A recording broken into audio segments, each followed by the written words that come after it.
Hello, and welcome to my new podcast. This is the Personal Finance Podcast.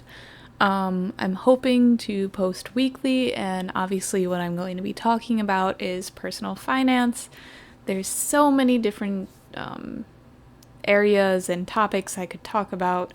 I figured this was really a good format for a podcast because most of these topics, really almost all of them, can be covered and understood really easily through either writing or auditory means.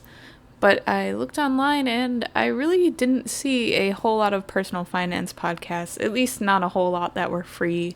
So I wanted to go ahead and I figured I would make my own.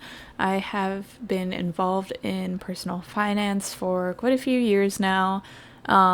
Although I am still relatively young, I learned from an early age that I wanted to manage my money the best I could, and I knew the way to do that was to ask for help and read a lot. I've read a lot of books about this. I've obviously, watched videos and whatnot, asked people personally for advice that I know manage their finances well. So I've aggregated lots of information from lots of different sources and also did my own thinking on these subjects as well. And I wanted to kind of present that to you guys in a podcast format. And I wanted it all to be completely free so that everyone has access to it, basically. So, what I'm going to do is I'm going to talk about not only my personal experience as well as also my general, tips and tricks that anyone can use, general rules that people follow, different methods, things that I might not personally even agree with or use.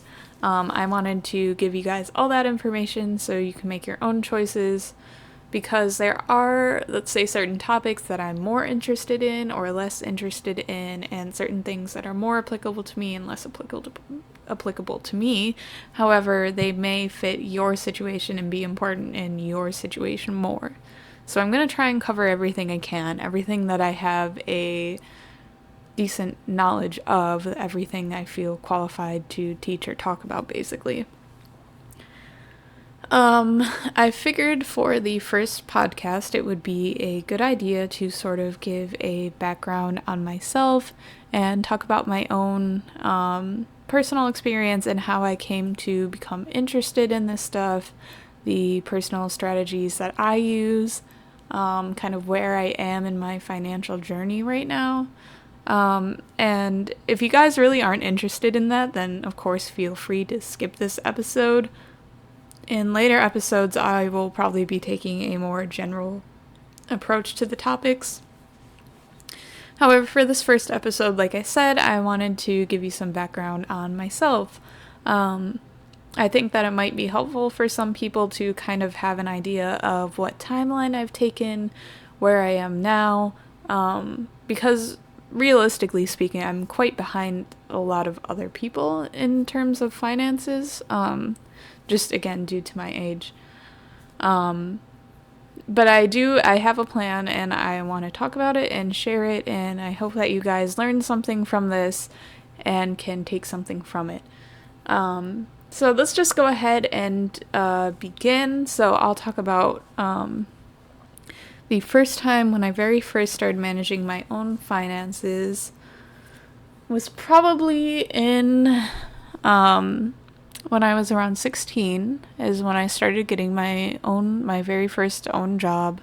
Right before this, I had opened a checking account and a savings account at the local credit union. My father did most of that, so I didn't have a very good idea of what my terms were and things like that. So most of my money actually went into my checkings account, which obviously now I realize that's not the best idea, because typically savings accounts get a lot better rates on them. However, relatively speaking, my rates on my checking account were really good. Don't remember the terms exactly, and I don't think I ever knew them exactly, but it was a variable APY Some months I got like 0.01%, which is kind of average, let's say. Other months I would get up to like 2 or 3%, which is obviously very good.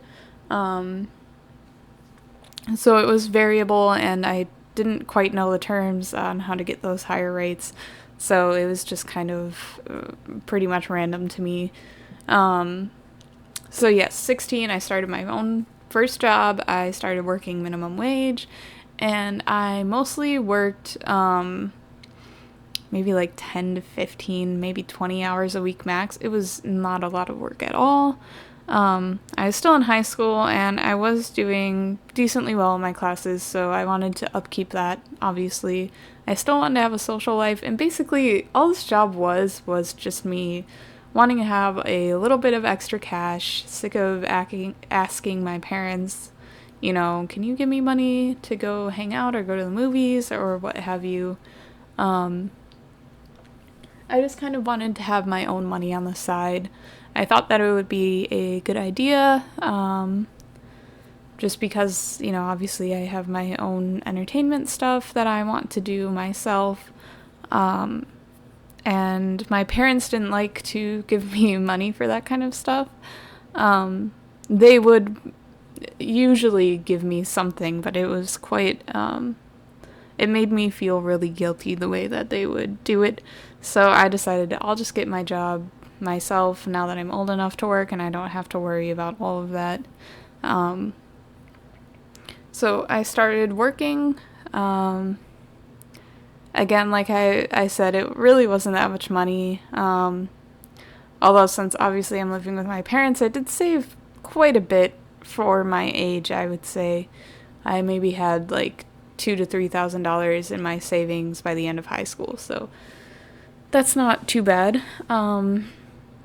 Then I started going to college immediately after high school. Luckily, my grandparents did save some money, so I did have enough to pay for like the first maybe semester and a half of college.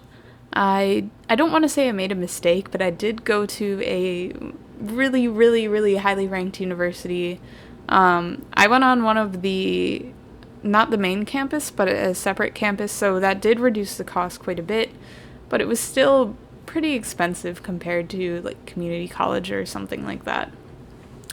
So obviously I had to start taking out loans. My parents were really nice, and they actually paid for a couple of my summer semesters, and I was able to pay for a couple of my own summer semesters as well, just through money that I had earned. However, at this point, I was really stingy, and I was trying to save quite a bit. Something about seeing the number in my savings account rise was just really exciting to me. So I probably saved more than I should have. I did know that I wanted to move out after college, and I wanted to do it no matter what happened. So I just saved everything I could, because I really at that time had no idea what it would cost to live on my own, or if I would even be able to get a job after university and all that kind of stuff. So I just saved everything I could, which meant that I went into quite a bit of debt through college student loans and whatnot. I was also able to save a bit on tuition by, I bought a lot of rental books, a lot of used books. I did not buy a book whenever I didn't absolutely have to. If I could borrow one or share one with a friend and go half on a like rented or used book, that was the best scenario I could possibly get. Other than that, I also took a few courses at a community college nearby, and I was able to transfer those. I made sure that they transferred for credits, and I usually did that during the summer terms. That way I could pretty much I wouldn't have to worry about going between the two colleges during the same semester.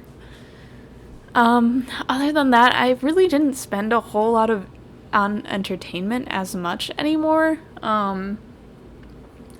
I really just focused on saving, and I focused on studying. So most of my free time I spent with like my classmates and my friends and stuff was actually usually studying, or we would go to the mall across we had a mall across the street from our campus, so we would go shop, and I usually was just window shopping, and then maybe I'd get a snack or something. But yeah, I really spent nothing on entertainment. I spent very little on food because my parents still bought the groceries at that point, so I realized if I take my lunch, if I make it and take it, that's pretty much free to me, whereas if I were to, buy takeout food, that starts to add up very quickly. So I was pretty much, again, just saving as much as I could. So when I first entered college, what I wanted to do was computer science, but I realized that although I did generally like coding, I didn't want to be stuck at a desk for 40 hours a week. And I know for a lot of people that's really appealing, and they want that kind of stability, but I really like the idea of not knowing if I'll be, what I'll be doing really when I come into work. For some reason that really appeals to me, and I really like an intense amount of variety in work. So I figured that computer science, I started realizing, would not give me that. Luckily, I realized that before I took any specific courses. I was still doing a lot of the prerequisite stuff, like my math and English and my whatever diversity credits you have to have, things like that. So I started off with those, and I realized before I took any specific computer science courses. So that was good. Then I started thinking about life sciences. I was really interested in that, and I ended up deciding that I want to do biology because if I went into research, obviously research, you don't know what you're going to find. Sure, you can expect something, but whether it turns out that way or not, you don't know until you do the experiment and get the data and do the data analysis. There's also lots of variation in what kind of assays you're going to run, what kind of experiments you're going to do, and if you're going to be, at your desk doing data analysis, or if you're going to be in the lab doing your assays. There's quite a bit of variation in terms of that, and I also really like the idea of going to conferences, reading papers, things like that. It's just a lot of different tasks to do. And there's quite a bit of variety of things. So that was really appealing to me. So I realized this about, I want to say 2 years into college, and I started taking specifically biology courses. At first, when I decided this, I wanted to do forensic science, because I thought that was very interesting. So what I did is my plan was to be a criminal justice minor and a biology major, since there was no specific forensic science major or anything like that at this university. So at this point, I was still being a little bit lazy, admittedly. I didn't want to take the biology courses because they were a lot of effort. They had those labs you had to go in on Fridays. And at this particular university, biology was what it was known for pretty much. So it really became a kind of competitive and intense environment. And I didn't want to deal with that. I still wanted to take it slow. I still wanted to have a social life and things like that. And I didn't realize that it's possible to have both of those and just go in on Fridays. But anyway, so what I started doing is I started with my criminal justice courses first, and I figured I'd get my major out of the way, and that would give me a sort of sense of accomplishment and motivate me to do a lot more. So what I did is I took a bunch of criminal justice courses. A lot of the classmates I found were either interning with like police forces or still working minimum wage jobs. And I knew I didn't want to intern with the police force. I didn't want to be an officer. That's what that was mostly their goals, was either being an officer or corrections. There were a couple people who wanted to be lawyers, and some people who wanted to be judges, but there wasn't anyone who wanted to be a forensic scientist that I had met anyway, which was fine. I decided to kind of again, figure out my own path. And then I finally got to my forensic science course. And this was more based in criminal justice than it was in science, so we didn't have a lab or anything. But I thought it was a great opportunity to learn more about obviously what I hope to do in the future. So again, a lot of it was history, previous cases, precedent that forensic science played an important role in. But I started realizing that a lot of this was sort of debunking the common methods in forensic science. At least some of the ones that used to be used a lot. So things like hair analysis, bite and tool mark analysis, they weren't as scientific as I expected them to be. There was lots of variation and they weren't even necessarily correct most of the time. And that's what really started moving me away from forensic science. And I thought, well, then I'll just go into biological research because this isn't what I thought it was, basically. And I wanted to do real science. Originally, I wanted to do it in the lens of forensic science, but I quickly learned, well, that's pretty much the things that are most reliable are DNA testing, toxicology testing, firearms analysis, and things like that. And if I was in biology aspect of that, I would just be doing DNA sequencing all day, which isn't necessarily wrong or that there's anything bad with it, but again, I wanted that variety. So that didn't sound as interesting to me as I originally thought.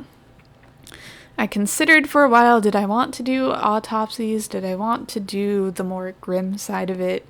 And I decided no, I didn't want to. I was more interested in biological research. So that's what I ended up doing. I started taking more biology courses and talking with those students and learning about their, ideal career paths and what they were interested in and what they were doing now to reach that point, really. Obviously, they're all in school and we're all studying together, trying to get the best grades we can.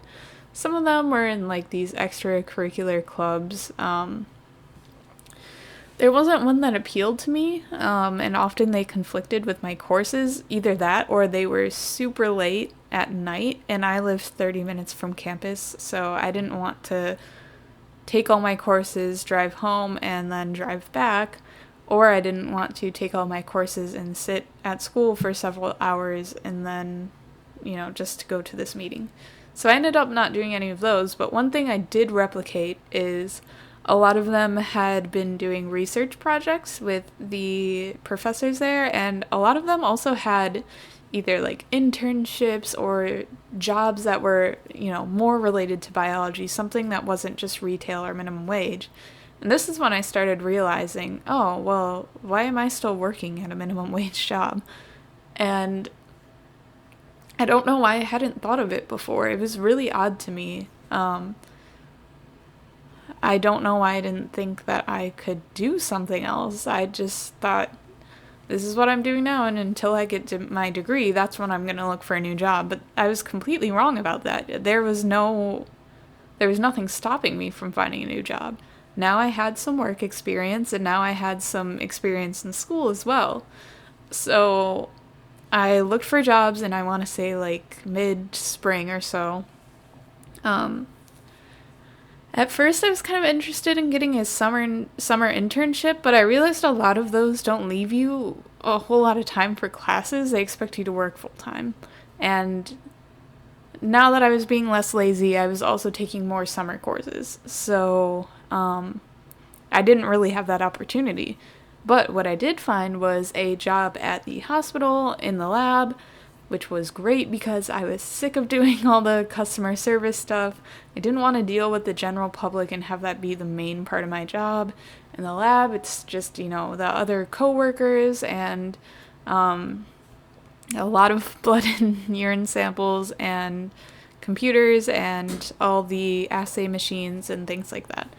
So it wasn't as, I didn't have to be as social and talk with the general public as much. And it was such a nice break from all the retail drama and horribleness that working a minimum wage retail job can be. I'm the kind of person, I don't like dealing with that kind of stuff, so this was a great job for me. And I did get the job, and I was so happy. A lot of it was, let's say, doing like data entry was a big part of it. There was also like spinning down and processing blood and then delivering it to the correct departments, and minor things like separating the blood samples, aliquoting it, things like that. It paid quite a bit more than I expected. It was definitely above minimum wage. And at the time, I was still living with my parents, and I had slowed down on my expenses in terms of entertainment, so I was pretty much saving all of this.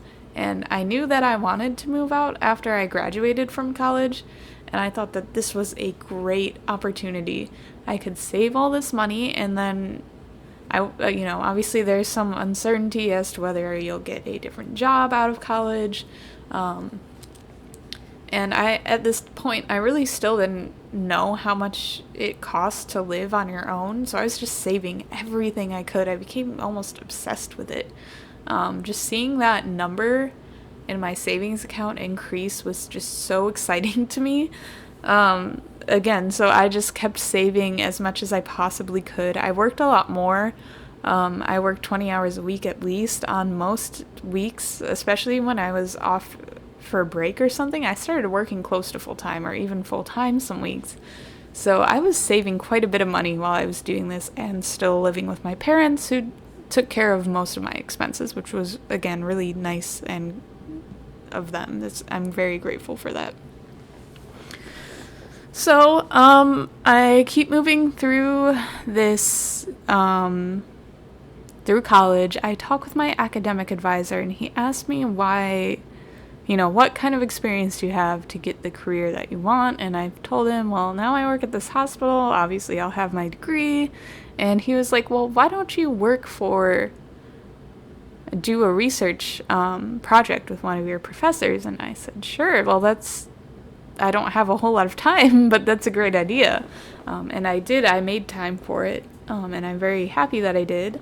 I started working in a molecular evolution lab, and a lot of that is molecular biology techniques, so DNA sequencing, PCR, things like that. I got a lot of experience in that, and I was able to do my own research project, and I got to present this at a conference, which really is an important thing in someone's biological career. It's mostly going to be papers and conferences, and then obviously your experience, like what kind of assays you know how to run and what techniques you know, and if you can analyze data correctly and things like that. But really, papers and presentations are pretty big things on your resume. So I was really happy that I got to do that presentation. The manuscript, I hadn't discussed with my professor very much, which I wish I had. I still don't know what he intends to do with that research.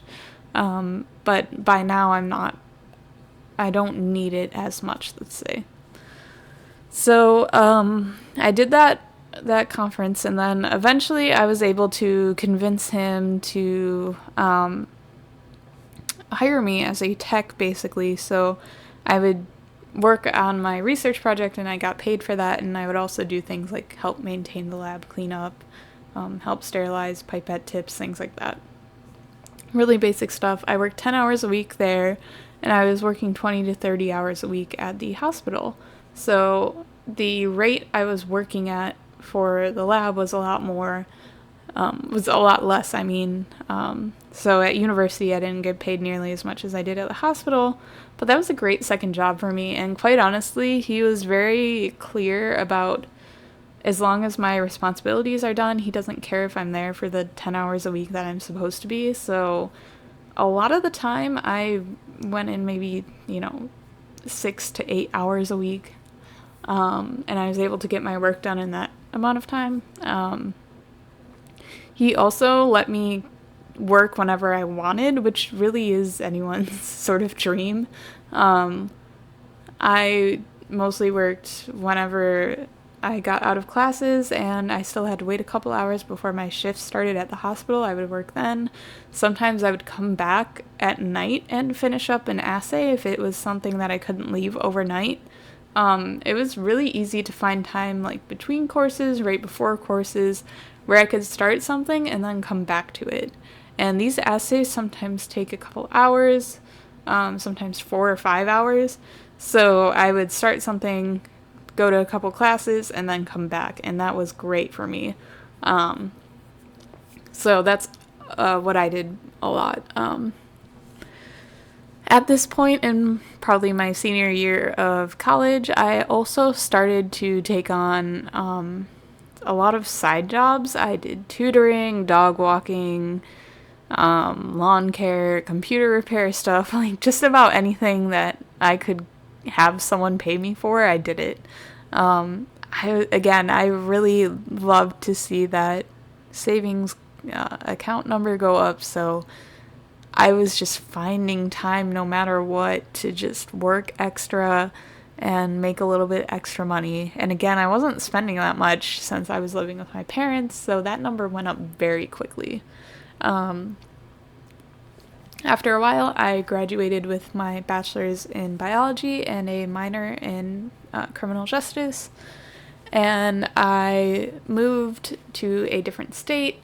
The weather was a lot nicer. I had a friend who was moving out and wanted someone to room with. And there were some jobs in my field, probably about an equal amount.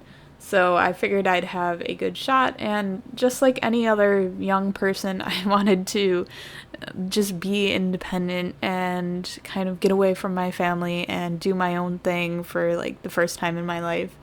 And what better way to do that when, you're several hundred miles away? So that makes it really easy. It makes it hard for your parents to get on your nerves at that point.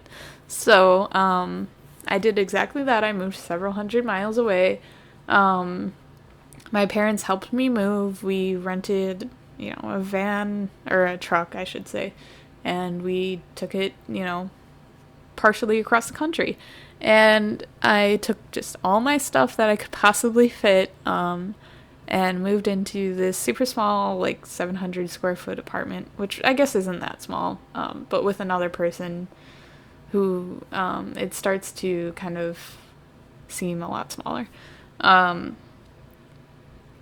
So we did that. Rent here, we started out with a unit that was probably $800 a month. Now it's $900. We moved into a slightly nicer unit that has a washer and dryer inside of it, which thank God for that. It's really hard to live without one of those. So yeah, we started doing all that kind of stuff. I came down here without having a job lined up, which was extremely scary. Again, I did have, I want to say, about $15,000 saved in my savings account at this point. So it wasn't that scary. I probably could have lived off of that for quite a long time. Obviously, I didn't want to because, again, I was obsessed with saving at the time. But I did have quite a bit of money because again, I didn't know how much it would cost, and why not just have this huge emergency fund if something goes wrong. The move itself probably cost about $200 to $300, which really isn't that much. It's just really the rental of the car plus gas, or the rental of the truck, I should say, plus gas. Maybe it was more like $400 or $500, but that's still relatively cheap. We moved everything ourselves, so it wasn't that expensive. We did have to buy insurance on the truck, and I think that's where a lot of the added costs, unexpected costs, came in. But that was fine. So we moved in. Had to get a bunch of new furniture and stuff, obviously. I had brought my old bed and a lot of my old furniture that I could. So, for example, I have a really small dining table that my parents gave me, some end tables, and a really small coffee table that my parents gave me, and some chairs. But other than that, we didn't really have a whole lot of furniture. My roommate was able to contribute a couch, thank goodness, but it was horrible. So we quickly had to get a new one. Luckily, our friend, we made a friend down here who actually works in that industry, so he was able to get us a slightly used one for cheap, and then Eventually my roommate's mother was changing her furniture, and she gave us her old couch, which is actually very nice, and really doesn't have any wear or tear on it almost at all. So we were able to acquire that, which was very nice. Pretty much all of our stuff was hand-me-downs. Our plates, our silverware, all came from my family. Other than that, the only things we really bought were like vacuum, ironing board, and some of the bathroom stuff. But for the most part, it was pretty much just all things I could get, and really we probably didn't spend more than a few $100s in furniture, which is really good, because furniture can be pretty expensive. So yes, now I'm down here. I didn't have a job lined up. I had one interview lined up, and it was at a plasma processing facility. I did that. I went through that. I interviewed for a lot of jobs at this point, and I was getting no callbacks, and it was so frustrating. So I eventually, a month and a half later, I took this job at the plasma processing facility because I couldn't not work anymore. It was driving me crazy just being at home. I did a lot of online like tutoring and stuff, and obviously I spent a lot of time sending in job applications, but just I didn't go outside a lot, and it was really just sort of killing me inside. So I was like, I need a job at this point. I'll just work there. I did not like that job at all. It paid less than the hospital, actually. Only by slightly, but it was still kind of offensive to me because I had just gotten my degree. Of course, they don't really care about that, though, because I ended up realizing this is a lot more labor and more manual work than I thought it was. I thought it was maybe going to be a bit more scientific, but it was really not at all. I worked in the lab there. And pretty much all you do is they send back these bottles of plasma that from, the people that they've drawn from, and you pretty much just take samples out of it, enter some information into the computer really quickly, and then you put it on a rack and then eventually put it in the freezer. This wasn't horrible until I realized that there's also a part of the job where you have to go into the walk-in freezer and move bottles around, which really that aspect of it isn't bad for me. So when they first had me doing that, I was doing a lot of the shorter stacks of boxes. They go into boxes and are stacked very high. There's an area of the freezer that has very shorter stacks, so it's separated by blood type. So for example, there's plenty of O's and then like less ABs, and then there's some that are like not categorized yet for some reason, and they go in their own stack, and so on and so forth. And every once in a while there's a bottle that we have to find specifically for some reason. So we have to go through these stacks, and we can see what box it's in. So we have to basically find that box, get that box, and then take the specific bottle out. That was quite horrible. There's also, on truck days, we have to organize what boxes are ready to be shipped and what ones are not. That is also a pain. So when you start with these small boxes, the small stacks of boxes that are maybe 3 or 4 boxes high, that's fine. And I didn't mind being in this freezer. I mean, it wasn't fun, but it's a job, and, I felt safe doing it, basically. However, there would be boxes that were stacked, several 3-4 boxes above my head, and my manager expected me to get these out, and of course I can usually reach them with my arms. However, they can be quite heavy when they're full, and lifting them above my head was just not something that I felt safe doing. Lifting them above my head was usually fine, but taking them down from above my head was kind of scary. Obviously, you don't want something to fall on your head when you're in a super cold freezer. That sounds like a recipe for disaster, so I asked him do you guys have any steps or stools we can use, anything like that to help me out? And he pretty much said, no, you just have to go in and do it. He wouldn't give me an explanation, but I managed there might be some kind of safety concern with that. The bottom of the freezer really has like no texture, so it is kind of slippery. But I don't know. For some reason, they couldn't do that, and I stopped feeling really safe doing that. He said, of course, you can ask your coworkers, but I didn't want to leave them with only the hard work. However, they were a bit lenient with me, and I was able to mostly do smaller stacks and whatnot. And then if there was anything I couldn't reach, I would just leave it for them. So that meant I was in the freezer a lot more than they were, but they were doing a lot more of the, heavy lifting, if you say, getting up on the higher stacks and whatnot. But anyway, that's a bit of a tangent, but I didn't like that job at all. And within a week or so, I pretty much decided that I didn't want to work here long term. So I started looking for jobs again and applying again, and I applied for, again, pretty much everything that was relevant to my degree, and I got job offers around, within a week. I got 3 different job offers. One of them didn't pay very much, although they were a corporation that I figured I might be able to negotiate a bit with. They had one of the best locations, though, and it wasn't as relevant to my job. It was more of a material science thing rather than a biology thing.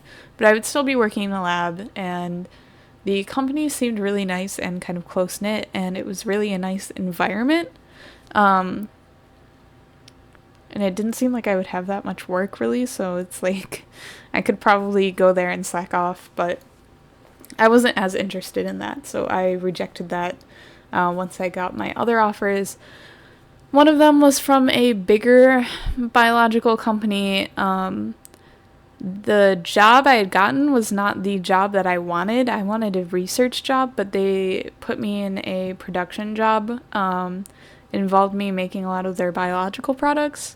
So things like bone matrices and dermis, fake dermis grafts and things like that.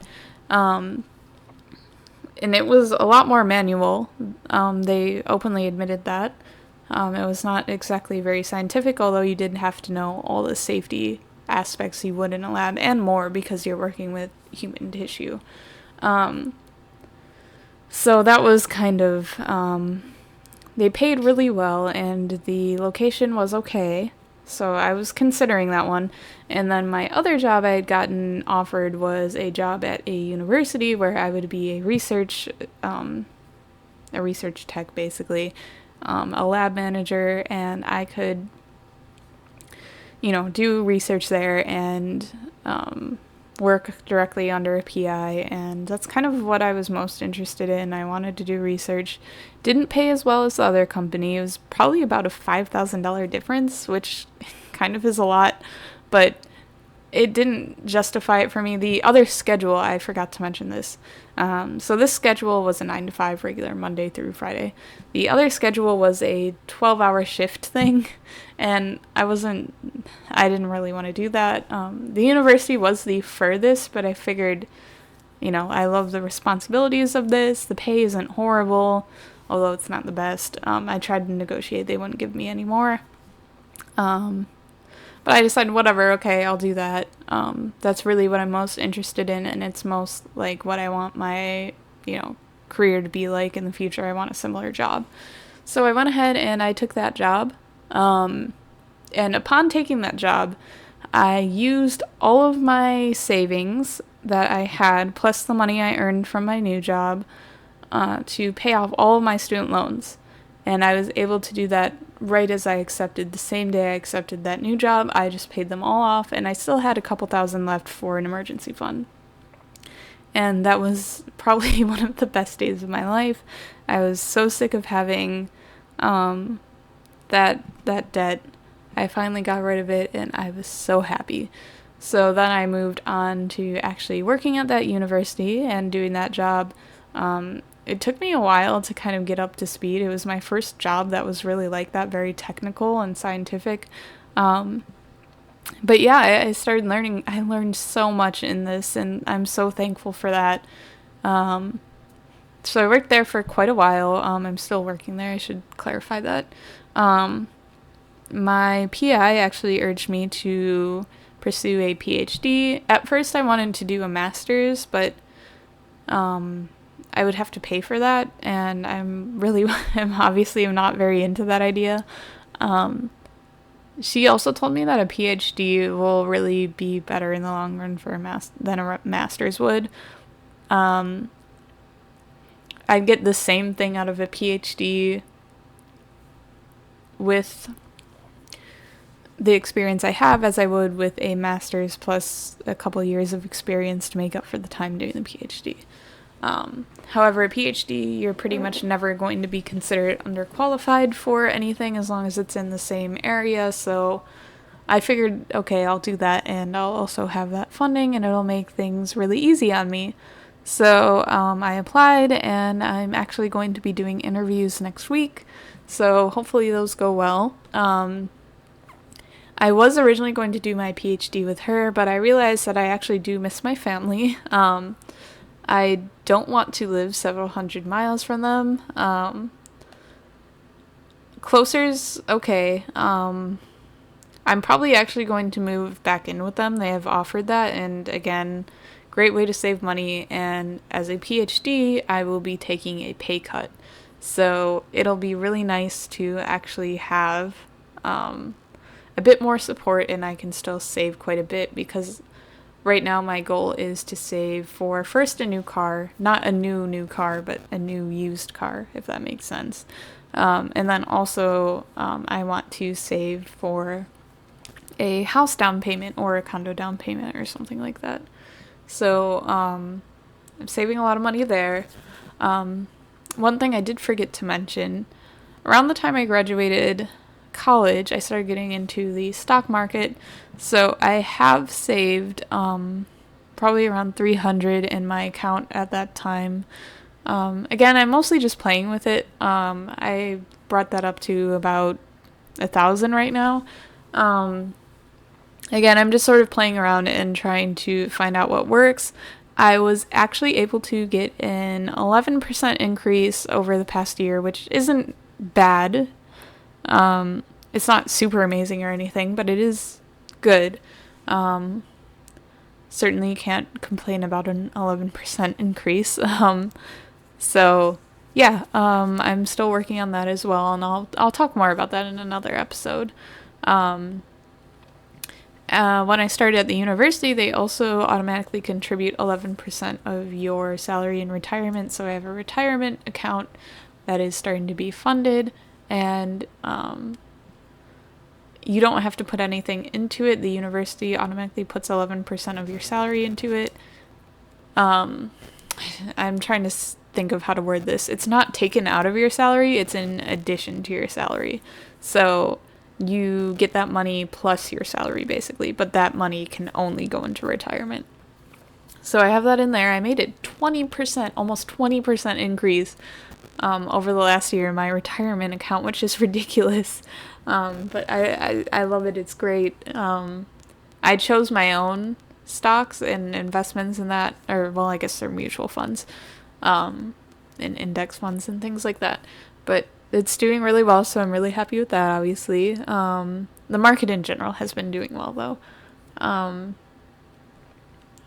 Yeah, so now we're pretty much to where I am now. My credit's good. It's about 750 or so. I do have some money in retirement. Right now, I want to say I have 15,000 saved in my savings, which isn't great. It's not horrible. Most of that is like an emergency fund type thing. But like I mentioned, I do want to save for a car and a house down payment. I have no debt. I do use a credit card, so I used to have one through my credit union. I still have that account open, but I don't use it anymore, really. I have a cashback card where I get, I think it's 1.5% cashback. which isn't great, but I figured it's better than using a debit card because I don't get rewards with that. So if I use this, at least I can put some of the money back towards my statements. And I don't really buy anything because of the 1.5% cash back. I use it like a debit card, so I pay it off almost immediately after spending everything. I have my monthly payment set up. So I only use it if I know I have that money. I never carry balance on it. And that has worked really well for me. Obviously, it's like having a debit card, but I get that cash back, and I'm growing my credit a bit. So that's good as well. Again, I'm still in a different state from my family, and I do want to move back, and I will probably be moving back in with my parents, which works for me. That's completely fine. So I'll be doing that, plus that PhD program I talked about. I'm mostly going to be focusing on genetics, I think. And then after I get my PhD, I want to go into an industry job where I could be a scientist and then move up to head of R&D or something like that, or maybe even CSO. We'll see. But I definitely want to work in industry and not academia. I know academia is really rough, especially at first until you get tenure, and then obviously it's supposed to be a great, wonderful thing. But I don't really have that much of an interest in teaching, so I think industry is my way to go for sure. You also earn a little bit more there typically, so that's great. So yeah, let's see, what's been going on with my life financially recently? I still do some side jobs. I've slowed down considerably though, compared to what I used to do. So tutoring, I probably only make like $30 a month extra on that. I do have some apps or whatever, they're the dumb survey apps that you always get, and I probably make about $20 a month in Amazon gift cards off of that. So it's not great, but it's not horrible. After a certain point, I stopped doing them each year because they want you to submit tax information, which I think is ridiculous. I would, but I don't think it's worth giving away all my personal information like that. I know they probably are already, but something about it just seems sketchy to me. So I think I can only make like $500 a year on that thing, and then I'll wait until next year. And then my other ones, I use them, but I don't make nearly as much on them, so it really doesn't contribute that much per year. Maybe like a couple hundred per year I'll make off of other apps and things. Other than that, let's see what else. Oh, I actually, I've been looking for a side job, but I also don't know what to do. I want to do something that's like data entry on your own time, like work from home type stuff, but they seem to have actual harder requirements than I thought they would. So I'm looking away from that. I recently did apply to be a census taker, so I hope that I actually get something. I hope I actually get that job because that would be awesome. I tried doing dog walking again, but there's not as big of a market around here, so it's really hard to actually do anything with that, I guess. Where I used to live, there weren't a whole lot of dog walkers, and there were a lot of dogs, so it was really easy to pick up jobs whenever I wanted to, and I could pretty much set my own schedule, but I can't really do that here. Yeah, I mean, other than that, there's really, I guess, not much I do in terms of my own financial stuff. I still really try not to spend a whole lot of money, although I am having a bit more of a social life out here, so I do spend a lot of money on going out with friends and stuff.